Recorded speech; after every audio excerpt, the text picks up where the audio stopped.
The Doctor Is In is a co-production of Ave Maria Radio and EWTN Radio and carried across the EWTN Global Catholic Radio Network.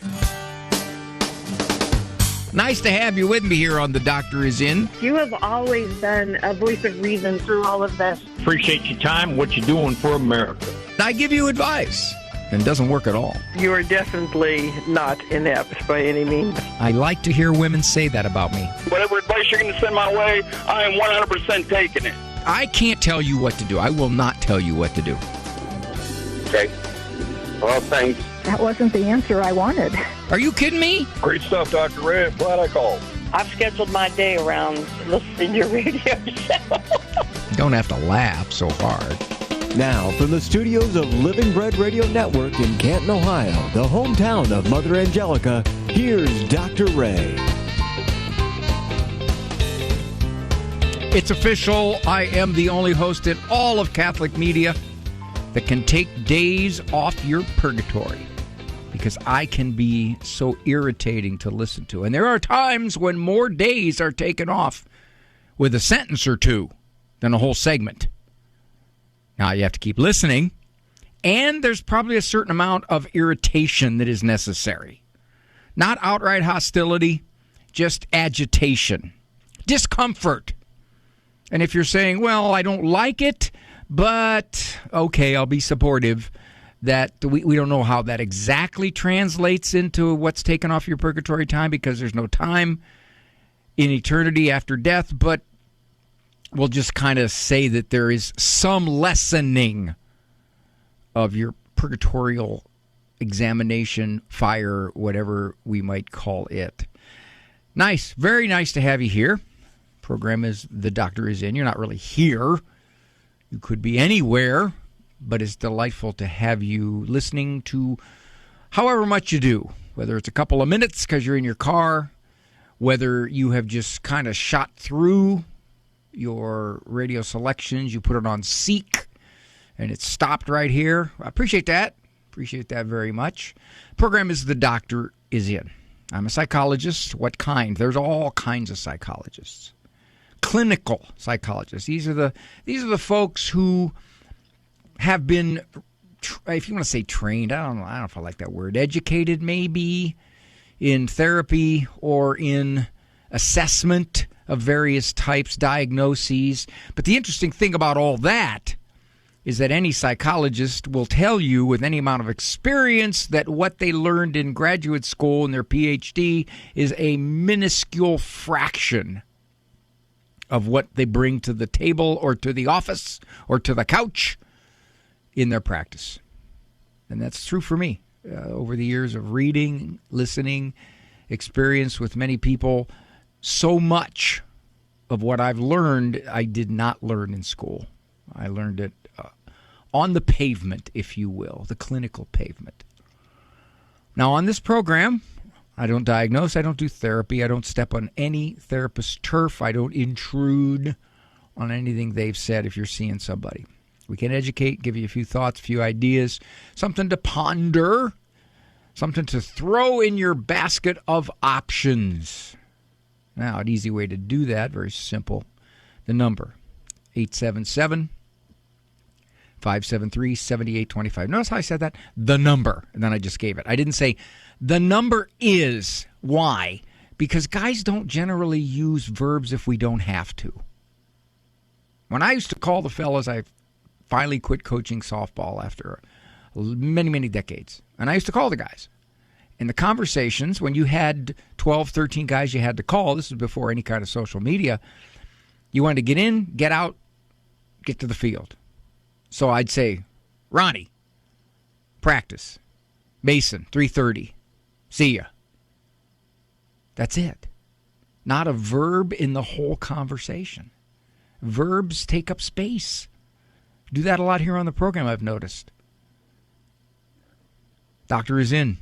Number, 877-573-7825. Delighted to hear from you. Delighted to hear. No, that's an infinitive phrase. Okay, why would you call? That's up to you. Most people call because of situations or circumstances or people in their lives, something that is befuddling them, frustrating them. Sometimes people call to say, I listened to that previous caller. I think I can add this to it because, Dr. A, you missed it. Or they'll call to say, this is my experience. What do you think? Yes, I think it was yesterday he called. He was talking about the playing around, and if that's what you want to call it, it's dangerous flirtation, if you will, of the demonic world, evil and nastiness and macabre. I go through these local box stores. Oh my, huge sections of just ugly, evil, horrific, nasty images.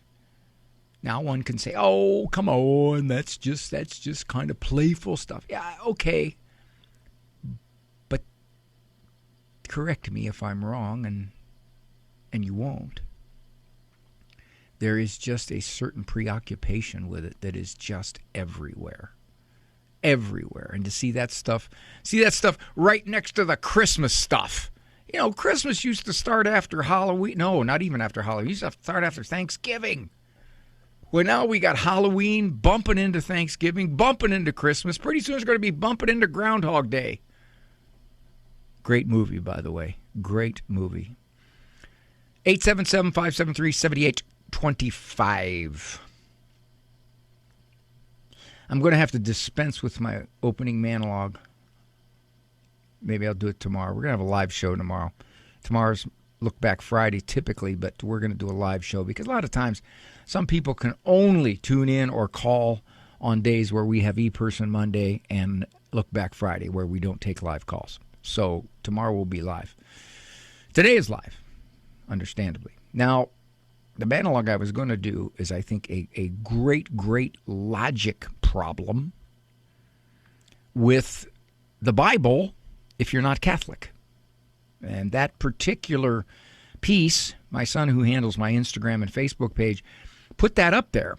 And it received many, many hundreds of thousands of views. And I think it's because it touched into something where folks said, I never looked at it that way. I never thought about that. Now, of course, there were those people who said, you're an idiot, whoever you are, Roy Ganuti.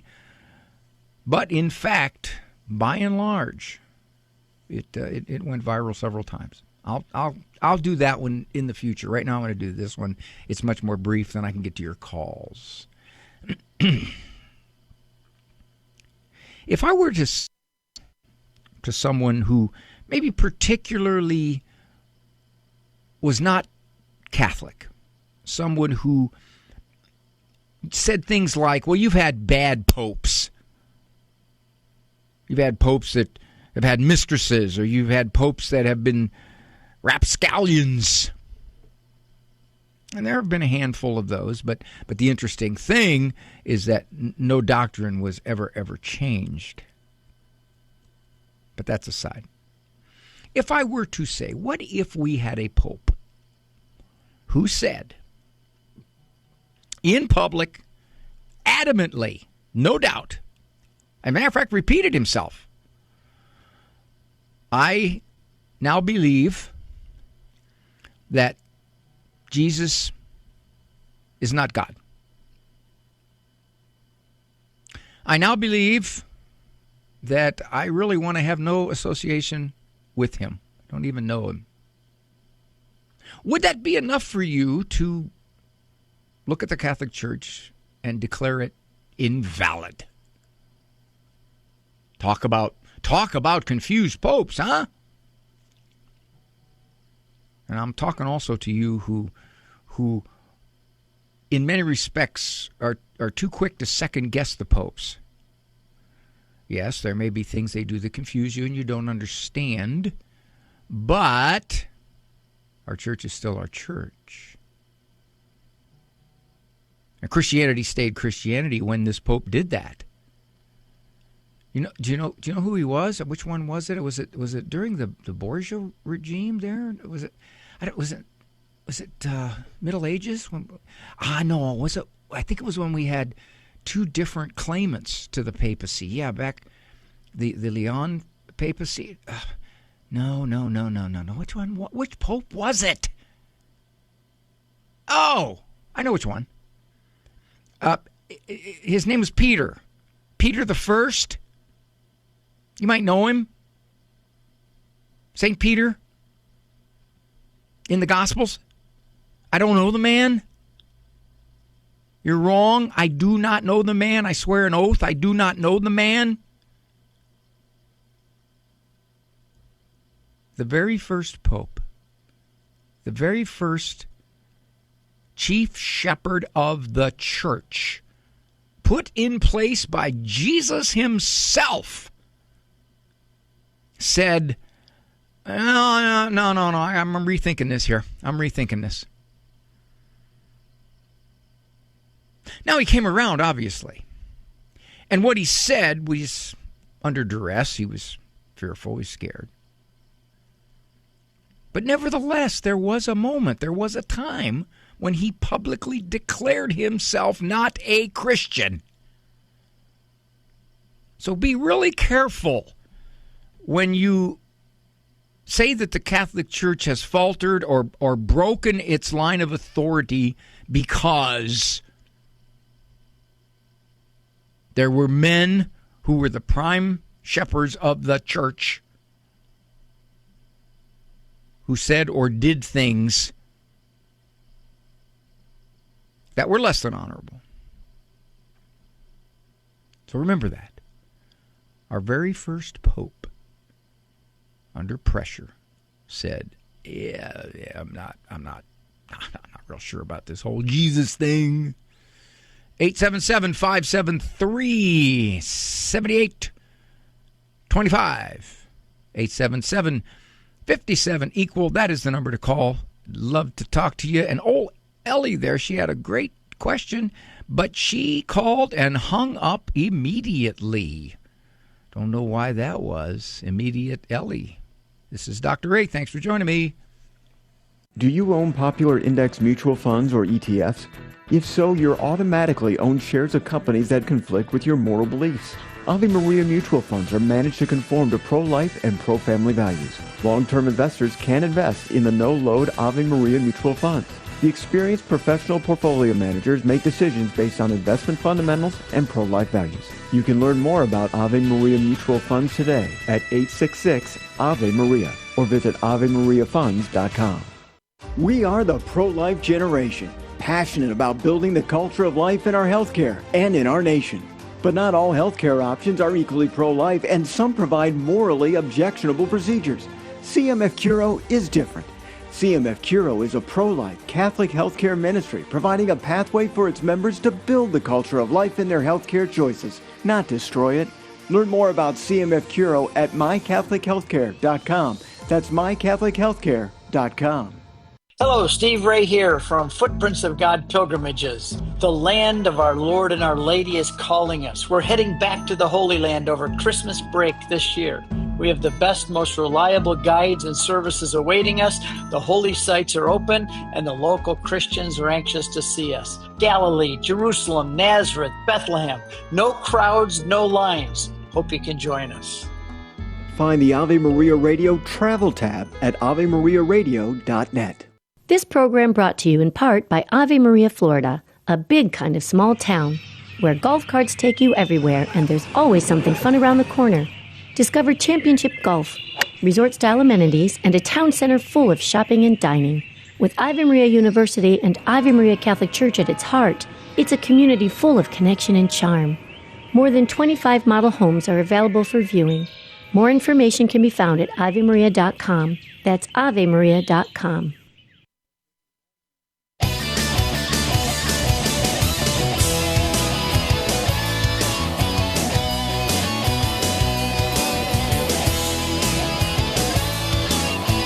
Doctor is embarking upon its pre-holiday fitness program for dealing with difficult relatives who live 9 states away and are coming into town. Your opinionated cousin that you see once a year, once every 2 years, and even that for you is too much to take, but she's going to be in town. And you're going to find out just how much she doesn't like the way you look at things. Renee from Texas is calling. Hi, Renee. Hey, how are you, Dr. Ray? Doing good, thank you. Good. Good to talk with you. Thank you. Well, now that we're both doing good, I'm just going to hang up then. Oh, well, okay. Well, I'll see you the next life. All right. Thank you, dear. What's going on in your home? Okay, so I married a man in a Catholic family, okay? My youngest sister-in-law converted to Islam because her boyfriend. And now we're all grown up. She lives in Turkey. She has 6 kids. My mother-in-law was on her deathbed, and so she came along with her oldest son, Abdullah, who is 18 and is now, I don't want to say married, but I don't understand the whole matter. It doesn't matter. My problem is, so my question is, how can I talk to them? We don't know all the rules and regulations about Islam, the do's, the don'ts, the hugs, the no hugs. I know I was looking up, it's called Maram or something, but our family, our local family here is having trouble figuring it out. And I just wanted, how would we go about asking them, okay, what is okay and what's not okay? In a way, I think that's not right because, I am his aunt by marriage, not by blood. Is he living with you? Oh, no. Oh, okay. No. They live in Turkey, but they're just here because my mother-in-law passed. Okay, so they're here for a week or two? Yeah. Okay. What do you need to know? I'll put it this way. So my girls have seen him so we've only seen him like twice in their age at all because they moved away, Malaysia and then Turkey. So they don't get around very often, and we are not we don't understand the Islam culture very much, obviously. So, for example, my daughter arrives to greet everyone because we're all gathered, right? And he's immediately like, "Oh, no hugs, no hugs." And apparently this is because she and my other daughters are of marrying age, even though he's already married. And then I'm not blood, but I'm his aunt. Did your daughter, when he said that, did your daughter go, "Oh, okay"? Yeah, basically she's like, there you go. You handled it. Okay. He's only going to be with you a week, and I think the danger is to make too much out of all the cultural differences. Oh, if you want to ask him, if you want to say, is there anything we need to know? Okay. As American Christians, or as Christians who are American, anything we need to know where we should be very careful we don't want to be inappropriate for your religion. That's what I'd do. You tell us. I get that. I just wish that they would also be kind of somewhat accommodating too. Well, that's what we do, you know? You wish there's the difference, see. You have the ability to do that. You don't have the ability to make them do that. Yeah. There's the difference. If you're saying, okay, you have cultural, religious conditions that we know nothing about, and we could, in fact, step on them ignorantly. So is there anything here that we need to know? Just tell us. We want to respect it. Okay. On the other hand, he's probably not going to do that with you. He's not going to say, well, if you want to say blessings at mealtime, just let me know and I will be respectful. Although I would imagine he would be. I would imagine he would probably just silently just listen. Yeah, he's been more respectful with me than my daughters, yes, for sure. Okay. Even though I'm not blood. and I think also it's possible that, he's 18 and your daughters are, well, if they're attractive young girls. 22. Oh, I'm sorry, 22. I don't know where I got 18 here. But your daughters are probably attractive young women, so therefore there's certain parts of Islam that are very, very, very careful about the fraternizing with the other sex. So I would imagine that would be probably that's probably the most sensitive aspect of this whole circumstance. I guess, yeah. Sure, no big deal. It's only a week, And here's the thing too, Renee. Even if you blow it, even if you did a little faux pas, you can't be expected to know everything. And so you say, "I'm sorry, I didn't know." Yeah. Yeah. Or you don't even. It does. You don't even have to necessarily say, "I'm sorry." You didn't do anything wrong. You can just say, "Oh, okay." I didn't know. Yes, because they don't. And so they do something and it's like, oh, sure. And okay. Yeah. I would not let it stress me one bit. Okay. It's just we love them. I mean, we love them as a family. And that's good. And as long as they know you're open to respecting them, they can't expect you to understand whatever social cultural differences there are, because that varies across the Islamic faith. You know that. Right. And I want to tell you, I'm a perfect example of tolerance and kindness and understanding, because during this phone call, you said about 8 things that culturally offended me, and I didn't say a thing about them. That's right. I was providing an example for you. Yeah. See that? I get it. You believe that? I'll sell you a bridge in Brooklyn. Hey, Father.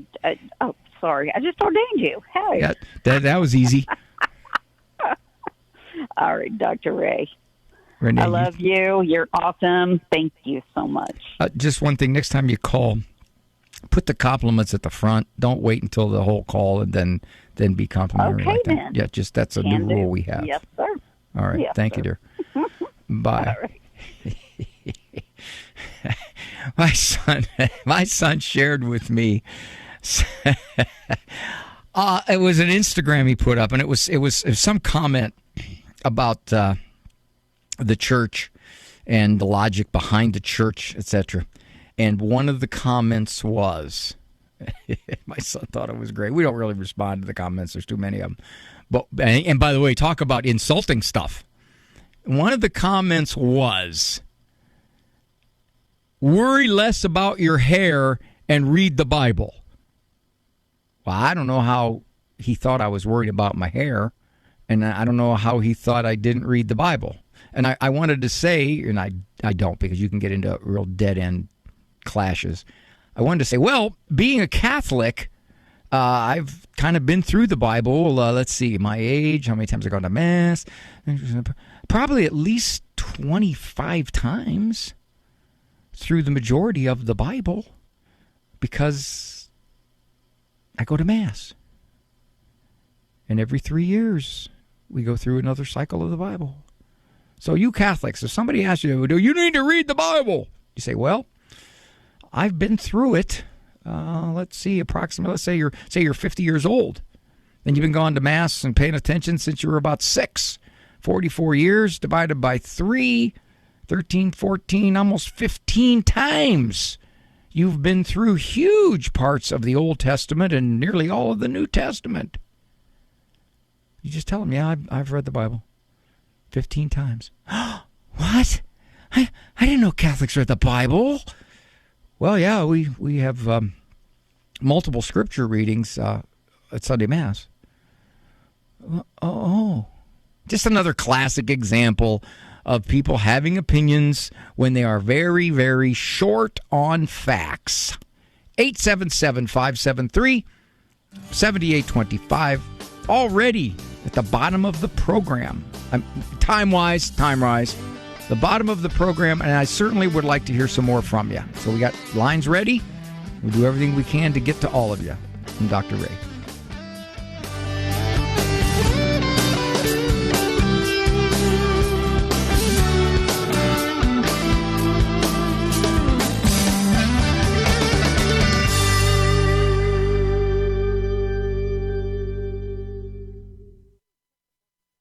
Father Benedict Rochelle. Some great people have shown respect for God. Can I read you a little quotation from Albert Einstein, who many times showed a great respect for religion and was one of the great admirers of Pope Pius XII for his stand against the Holocaust during the Second World War. Einstein wrote, "The fairest thing we can experience is the mysterious. It's the fundamental emotion that stands at the cradle of all true art and science. A knowledge of the existence of something we can't penetrate, of the manifestations of the profoundest reason and the most radiant beauty, which are only accessible to our minds in the most elementary form. It is this knowledge and this emotion that constitute the truly religious attitude." Oh my, so beautifully said. The people you know and trust are on EWTN. What sins should Catholics mention in confession? According to the Catechism, we are obliged to confess serious sin at least once a year. A mortal sin must be confessed and sacramental absolution received before taking communion, unless there is a very grave reason for receiving communion and there is no possibility of going to confession. Confessing all the sins a penitent can remember undoubtedly places him or her before the divine mercy for pardon. If, however, a penitent knowingly withholds sins, he places nothing before the divine goodness for remission through the priest. Confessing venial sins is not strictly necessary, but is strongly urged by the Church in order to fight evil tendencies, to strengthen our conscience, and let ourselves be healed by Christ. This is Peggy Stanton, and this has been the Order of Malta's Minute with the Catechism. Thank you for listening.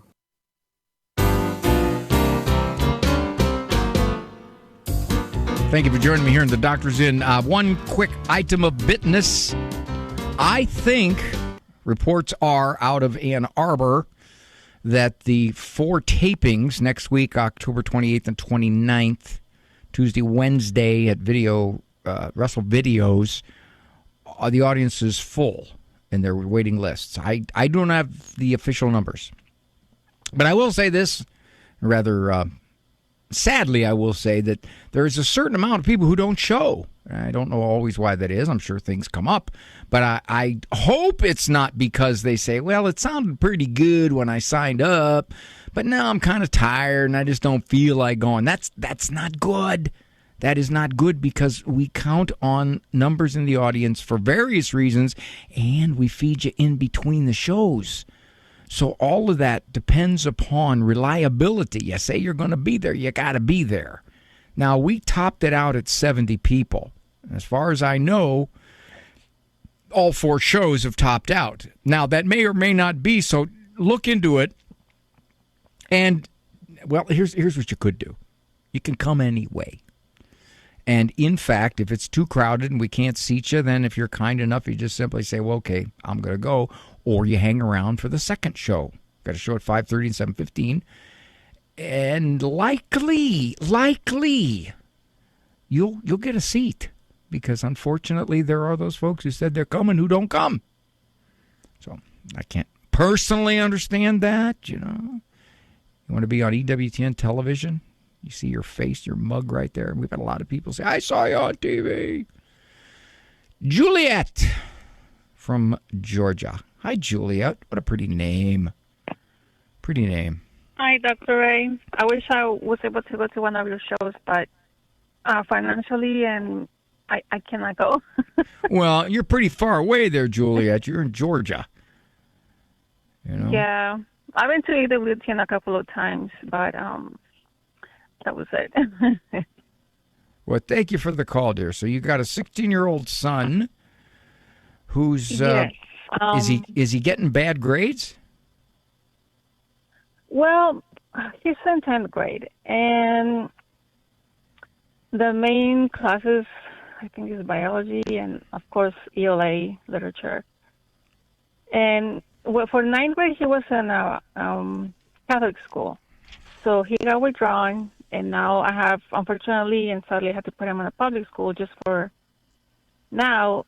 And I told him, to do his best, especially in those 2 classes. The good thing about the public school is that they provide the assistance, the after school and all that. And I told him to take that advantage and the opportunity to do that. But I was giving him some little advice 2 days ago. And I told him, ask your teachers for help, and, they're there for you. I have emailed them, and they told me the same thing. And you know what he said? He was like, I know I can do that, but I'm lazy, Mom. And I'm like, oh. So I was like, yeah, but don't be negative, because if you keep that in mind that you're lazy, like all the time, and, you're not going to have that effort to do what you need to do. Juliet, you have told him, you've tried to persuade him why it's important for him to put a little more effort into this. And he tells you, yeah, Mom, I hear you, but I'm not exactly the most motivated guy. And so you're asking me, is there some better way to get through to him? Is that what you're saying? Yeah, and you know what? I started reading the book that you wrote, The Standing Strong, The Good Discipline Makes. I'm almost halfway there. Mm-hmm. Well, there is stuff there on school performance. There's a question there on school performance. Look it up. Okay. It's right there. It'll tell you how to deal with these underachievers who have the ability. But let me offer you this. And she's a pretty smart kid. It's just I'm a single mom, and it's been always him and me, and sometimes a little tough. Let me make this real quick. I'll make it real quick. Does he have a smartphone? Okay. No, but he has an iPod. That's all he has. He asked for a phone recently. Does he need that iPod for school? Well, he only uses it for music, and he doesn't have internet and anything like that. Does he listen to music on it? Yes. You could say, son, see, here's I think where you're getting tripped up. You think that if you just were more clear, more reasonable, he would agree, and he would say, oh, now I got it, Mom. I see what you're saying. Of course, I'll put more effort into my work. Highly unlikely, Juliet. Not because I know your son, I'm just going by the numbers, that by and large, when kids don't perform up to their ability at school, all the reasoning in the world doesn't move them. Mm. You are going to have to use some leverage.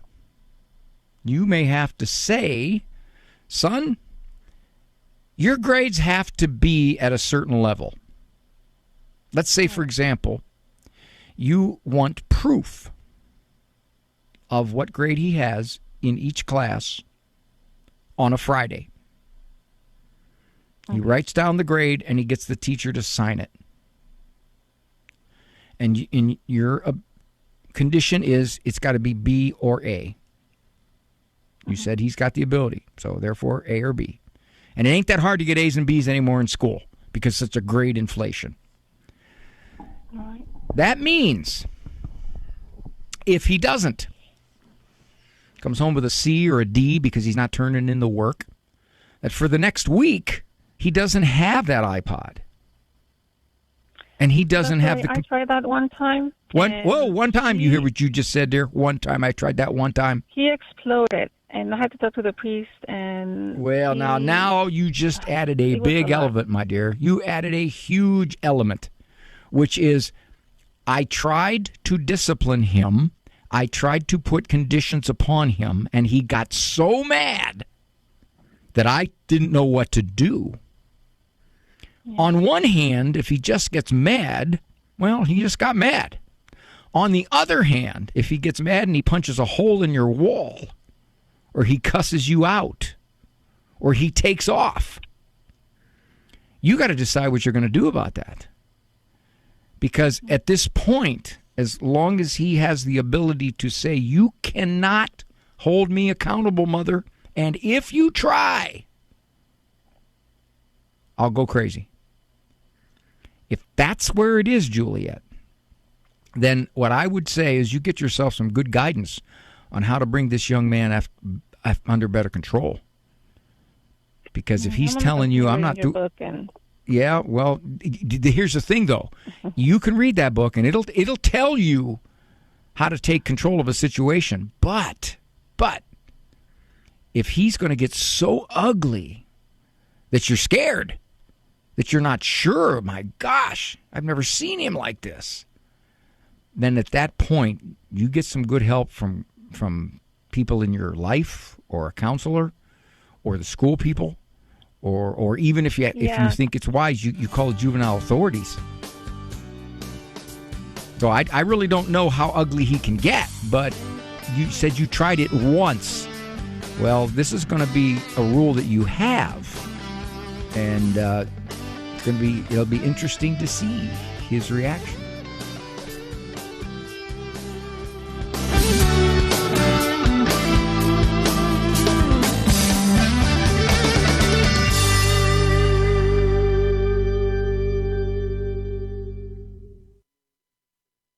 The wisdom of Mother Angelica. And we need to pray for all our world leaders and all those who are in such danger. See, in a day and age where people are getting further away from God, you get further away from goodness. Only God is good. You remember what our Lord said one day? Why do you call me good? He said. Only God is good. Only God. EWTN. Live truth. Live Catholic. Christ is the answer with Father John Riccardo. Are you passionate about Jesus? Are you zealous for Jesus? Are you fervent for Jesus? Are we fervent for the gospel? Are we passionate about helping this world come to know him? Is that true? It's not true for most people in the church. Is Jesus my best friend? Is he your best friend? I'm looking around the church. There's a set of guys in here who have great man caves. As I was praying this morning, I felt like the Lord said, hey, when are you going to come to my man cave? Like, you guys think a flat screen TV is really cool. Well, you should see what I got to offer. Because I and I alone, he says, can really give you what it is you're longing for. Whoever it is we're rooting for right now, they're going to lose eventually. Or whatever it is that's occupying our time, one day we're going to realize it really wasn't that important. Why aren't we hanging out with the one who alone can show us what life is really all about? When was the last time you hung out in the Lord's man cave? Strained or broken relationships are a given in most of our lives. Friends fall away, siblings drift apart, children sever ties with their parents, and despite our best efforts, these painful fissures are difficult to mend. Hi, I'm Dr. Ray. If you want to learn how to communicate better with the difficult people in your life and be a more easygoing, more forgiving person, check out my book, How to Get Along with Almost Everybody. Check it out. And all my other books on the store page at AveMariaRadio.net. That's AveMariaRadio.net.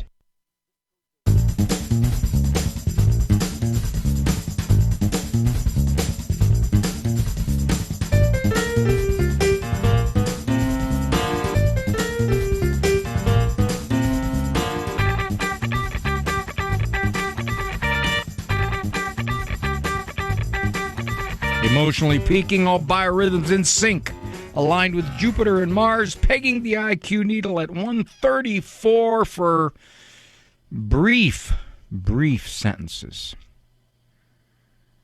Today is Renee Day. We're just taking calls from Renee. Well, actually, we'll take calls from other people too, but the Renees are calling in, and this is Renee from Omaha, Spirit Catholic Radio. Hi, Renee. Hi. I know, it's not a very common name. Well, I think you should spell it Raynee. I think that would be a nice touch. Oh, it actually is spelled a different way, but mine is Ranae. Oh, how did that happen? See? The one time my parents were creative. They wanted to give you a one-of-a-kind name. I guess so. That's actually... Oh, go ahead, sorry. All you got to do is just add a Y in there. It wouldn't take much of a change. Oh, there, Yeah. see? Then it would be even better, huh? Think about it. Okay, to your situation. How'd you have this falling out? What happened all those years ago with your aunt? So I'm an only child, and I have 4 kids of my own, 2 of whom are in college. And my dad has one sister who she's kind of like saccharin. Very, very, very sweet, but it's not real, if that makes sense. I've always felt like she had some sort of weird competition between my cousin and me. We're very close in age. Which your cousin is her kid. I take it your cousin is her kid. Yes, my cousin is hers. Right. Yes. But we actually live. She lives about 7 hours away from us. But 3 years ago, my dad was very sick. He was 6 weeks in the ICU, and then about 3 months recovery after that. So being an only child, my mom and I were very busy with that. And I was sending updates to the family, and in fact, would send hers a different way because she didn't receive through the same way that everybody else did, texting-wise. And she sent me a text that was meant for my cousin, saying that she can't stand me. I don't understand what I don't understand what she's going through. She hates stupid people and just wants to smack me. Wait a minute. You were blindsided with this? In other words, you had no idea she looked at you that way, or as you looked back on it, you could think, there were some signs there that I didn't give much weight to, but now as I total them up. I always kind of saw it, but she just, so I responded and said, I think you meant to send this to someone else. And no, then of course not me. And then I called her and to give her an opportunity to kind of straighten that out. Yeah, not much to straighten out there, dear. Pretty clear. Right. Well, it was a text that she had meant to send to her own daughter, not well, to me. yeah, but you talking about straightening it out. What's she going to do? She's going to go, well, yeah, I wrote that text, but I didn't mean any of it. Well, I knew she was frustrated at the time, and though I was sending daily updates with my dad and his condition, how he was doing, that just wasn't quite enough for her. She wanted me to call, and she wanted me to do all of these things. And so you weren't acting like she liked. You were not acting like she liked. And so it's been years since you've had any contact with her? It's been 3 years. 3 years. Because she doesn't live nearby. No, so no calls, no texts, no hello, no happy birthday, no Merry Christmas, nothing. Probably a Christmas card, those sort of generic things, but nothing personal. And so, and when I called her and I said, I understand. She said, you just don't understand how I feel and what I'm going through and that I don't know what's going on. And I said, I understand that, but I'm very busy too because I have my own kids and trying to manage things at the hospital and help with things. And Renee, here's what it comes down to. All the time. Here's what it comes down to. You dissed her. You didn't treat her with the kind of respect that she feels she deserves. And because you didn't do that, you were offensive and ugly in your social consideration. And that's probably what set her off. And you got to figure if she's going to react like that and she's not going to look at it like, hey, Renee's kind of dealing with her dad here. The poor woman's got a lot of stuff piling on top of her. I can certainly understand if she's going to handle it a certain way. I can even understand if she's short-sighted about sending me notices. But no, it doesn't sound like she did that. Her attitude was, you mistreated me. So, now she's coming into town. Now she's coming into town. And, I mean, really, I don't wish her any ill will or anything like that, but I don't want to be duplicitous and go over and act all nice and sweet when I don't mean it. I don't. All right. I don't Hold on a second, my dear. You are falling prey. You are falling prey to psychological misconception number 103, subsection paragraph 3B, which is you are not being an authentic person if you fake it. So what if, whatever limited contact you have with her, you're pleasant, you're nice, and in many respects, you act like none of that ever happened. You just do what you would do to treat someone that really isn't part of your life, but yet you can still be pleasant with them. You can ask about her kid. You can ask about what she's been doing. You can ask about all kinds of stuff. You say little subtle things like, so, have there been other people in your life that you've kind of messed up? No, okay, don't say that one. Okay, leave that one out. But here's the thing. You can be nice to her because I'm going to assume that you're a Christian, and therefore you're going to just treat her pleasantly. She ain't your favorite person. You see her once every 3 years, if that. You're not being disingenuous. Like that word? That's a good word. I've been waiting to use that. Yes. If, in fact, you just are pleasant with her. I think that's a matter of fact, Renee, I'm going to say you're being authentic if you do that. You know why? I'll tell you why. You want to know why? Yes.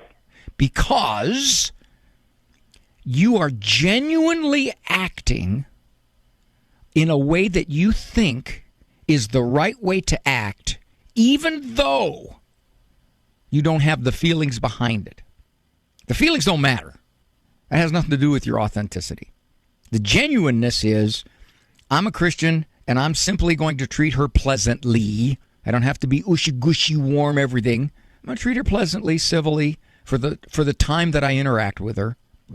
And if whatever the reason she throws you a curveball, and she says, well, I've just never gotten over the way you treated me 3 years ago.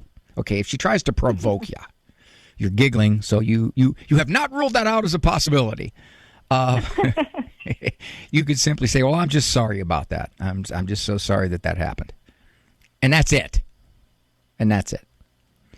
And if she continues to try to provoke, then it's at that point you're going to have to duck out. You're going to have to say, Aunt so-and-so, I just wanted to see you and say hi to you and see how you're going. I really didn't want to bring that back up. And here's the thing. If she does that, if she pushes that hard and she won't let it go, then she's telling you, Renee, you really didn't do anything wrong at all, that she's just so sensitive and prickly that unfortunately she's probably going to do that to a lot of other people too. Even me. Yes. Even me. I found out that at that time she called my mom and chewed her out a few times too for not letting her know everything that was going on. There you go. There you go. It all comes down to you people are just not respecting me the way I demand to be respected. It's really what it is. So if it were me, I would just treat her pleasantly. And here's another reason why. Then you can feel good about yourself. You can say, whatever happened 3 years ago, I attempted to simply leave it into the past. We didn't have to rehash it. I'm not suggesting you do that. That'll get ugly. Just leave it into the past. I'll treat her pleasantly. And then I can be of good conscience. I can say, I did what I had to do. If she rejects it, it's no longer your matter. Okay. Thank you, Dr. Ray. I needed somebody to tell me the right thing to do and not just what I wanted to hear. So I appreciate that. Well, you knew what the right thing to do was, Renee. You knew that. You knew I was just going to nudge you. You could have predicted I was going to say that. That's why you took a risk to call me. He's not going to tell me what I want to hear, but I'll call him anyway. Bless you, dear. Good luck with it, okay? Thank you. All right, hon. Bye. This is Dr. Ray. I'll be back. Do you own popular index mutual funds or ETFs? If so, you're automatically own shares of companies that conflict with your moral beliefs. Ave Maria mutual funds are managed to conform to pro-life and pro-family values. Long-term investors can invest in the no-load Ave Maria mutual funds. The experienced professional portfolio managers make decisions based on investment fundamentals and pro-life values. You can learn more about Ave Maria mutual funds today at 866-AVE-MARIA or visit AveMariaFunds.com. In her diary, St. Faustina wrote, "If only I had a spiritual director from the beginning, I would not have wasted so many of God's graces. If even the saints needed spiritual guidance, How much more do we? The nonprofit Revive app lets you meet virtually with certified spiritual companions, scheduling sessions at your convenience, helping you grow closer to Christ. Your first 2 sessions are free. Download the Revive app today. That's REVIV, and then the number 3. The following program is brought to you in part by MyCatholicWill.com. Surveys show that more than half of Americans do not have a will. At MyCatholicWill.com, it takes as little as 15 minutes to write your will and secure a legacy of faith. MyCatholicWill.com is the exclusive online destination for creating a Catholic will.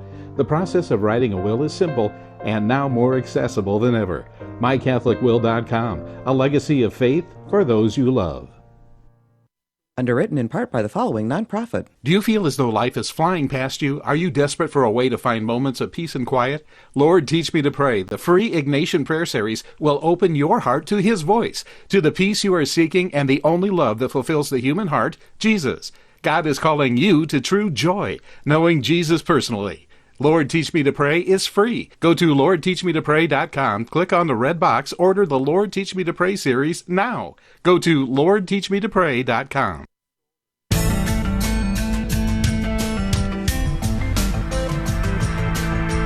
Thanks for joining me here on The Doctors in the last few minutes. Eli from Tulsa, Oklahoma could not stay on the line. His request was, I'm looking for general advice. I like that, general advice. That means I don't have to be too specific and too good on how to deal with a mother-in-law. He says we have a tense relationship. Well, I would have several questions if Eli were still here. One, how often do you see her? Where does this tense relationship come from? Is she opinionated? Did she think that your wife made a big mistake? She could have done so much better in a spouse. Where's your wife on all this? Does your wife realize that her mother doesn't treat you all that easily? But even not knowing any of that, here's general advice.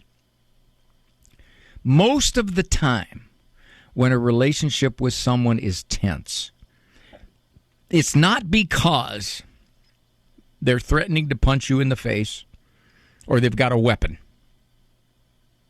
It's because they say things. That's what much of it is.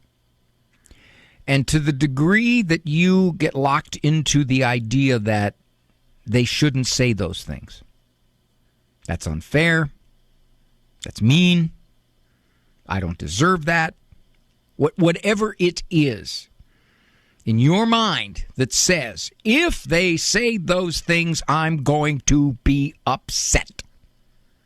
If you do that, you're going to have a tense relationship with them. To the degree that you don't give a whole lot of weight to the kind of stuff they say. You either ignore it, you let it go in one ear and out the other. Dr. A, sometimes people need to be set straight.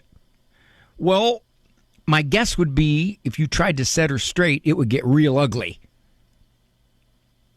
My rough estimate, 98.2653% of people who are chronically difficult to get along with are not going to take correction. They're not about to say, why, thank you. I never looked at it that way. So generous of you. So generous of you to point that out to me. Please let me know in the future if I'm like that, if I say those things. Just ring a bell, flash a light, give me a dirty look, do something to let me know I've overstepped the bounds. And my guess would be you've probably tried in the past to respond to some of the things she said. How did it go? Well, I'm not going to be a doormat. You're not being a doormat. You're actually being a doormat when you let her get to you, because then she controls you and then you are a doormat. But if she can't get to you by stuff she says, if you just kind of don't say anything, you look back at her, you have a blank stare, whatever it might be, then you're not a doormat, because her words have no power. They can't do anything to you. She can be snarky and snotty and snippy and snooty, and I love SNs. SNs are little great dip songs. But that's it. That's all she can do. So I don't know what is the cause of this tense relationship, but my guess would be it's heavily, heavily rooted in words from her. I appreciate it. I gotta run. Thanks, Andrew Kruchek and Eric Dumont and all of you. This co-production of EWTN, Global Catholic Radio Network, and Ave Maria Radio Communications. Thank you so very much. Tomorrow we're going to do a live program. Good Lord permitting. No Look Back Friday tomorrow. Look Ahead Friday. Walk with God. For information on Dr. Ray's presentations, books, and CDs, visit drray.com and follow him on Facebook and Instagram. The Doctor Is In is a co-production of Ave Maria Radio and EWTN Radio and carried across the EWTN Global Catholic Radio Network.